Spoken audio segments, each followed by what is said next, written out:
भाई हकीम अतीकुर रहमान सन्यासी फ्रॉम गुजरात। दोस्तों आज हमारे साथ एक और न्यू पेशेंट मौजूद है। 4 साल पुराना इनको फालिज था, सिर्फ अभी 15 दिन 2 हफ्ते सिर्फ उन्होंने मेडिसिन खाई। अल्लाह पाक ने बहुत फजल कर दिया। इनसे पहले पूछते हैं फिर आपको बताते हैं। अस्सलाम वालेकुम जी। वालेकुम अस्सलाम सर नाम माड़ा जी अपना दस्यो पहला तो। असद अब्बास मेरा नाम वालद जी वालद मोहम्मद यूसुफ। मैं जंग तो बिलोंग करना जी। केड़ी जगह तो जी? जंग तो जंग केड़ा इलाका जी? जंग दे विच जंग शहर तो जी। अच्छा जंग मेन शहर दे विचों जनाब। शहर चो जी। अच्छा सर ठीक है। मसला हैगा कितनी देर तुसी जनाब नूं? मैनू जी 2020 तो यानी 4 साल हो गए ने मैनू जी। 4 साल हो गए सर। साडी दवाई किन्ने दिन खादी जनाब?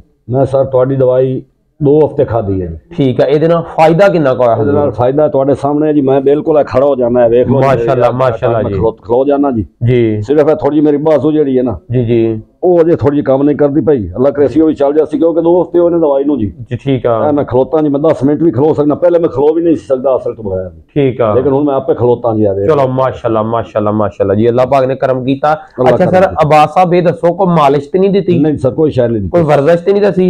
सिर्फ ये गोलियां दिया है, दवाई दी है जी जरा सफूफ है जी, और कोई शायद नहीं। ठीक है। फकी सिर्फ 24 घंटे बाद एक टाइम खानी? एक टाइम जी, दूध नाल।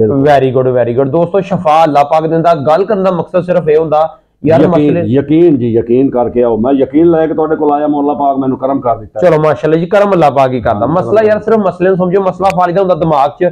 ਤੁਸੀਂ ਲੱਤਾਂ ਬਾਹਾਂ ਦੀ ਮਾਲਿਸ਼ ਕਰਦੇ ਰਹਿੰਦੇ ਹੋ, ਮਸਲੇ ਦਾ ਇਲਾਜ ਕਰੋ। ਅਲਹਮਦੁਲਿल्लाह जिन्ना भी पुराने तो पुराना मसला होवे अल्लाह ज़ात पाक फजल कर दिंदी।